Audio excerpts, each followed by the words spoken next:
আসসালামু আলাইকুম এভরিওয়ান, চলেন আমরা আজকে বান্দরবন ঘুরে আসি। হ্যাঁ, আমি বান্দরবন ভ্রমণ করতে যাচ্ছি। গাড়ির মধ্যে আছি, অনেক উঁচু রাস্তায়।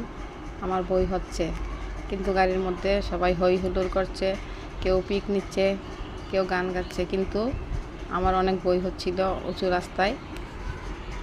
এখন আমরা বান্দরবনের রাস্তায় পাড়ি দিচ্ছি।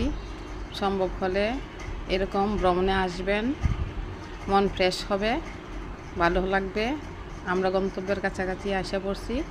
এখন আমরা গাড়ি থেকে নামবো। নামার পরে একটু ঘোরাঘুরি করতেছি, সবাই সেলফি নিচ্ছে, অনেক সুন্দর, কেউ ভিডিও করছে। মন ভালো হওয়ার জায়গা বান্দরবন। যার যার যে সমর্থ আছে ওই সমর্থ অনুপাতে ঘুরবেন। আমরা টিফিন নিয়েছিলাম, এখন টিফিন খাবো। টিফিন খাওয়ার পর আমরা আবার বেরিয়ে পড়ব। আমরা সময় তো কম, বাড়ি ফিরতে হবে। আবার বেরিয়ে পড়লাম, আমরা বিভিন্ন দৃশ্য দেখছিলাম। এখন আমাদের সময় শেষ, আমরা বাড়িতে চলে যাব।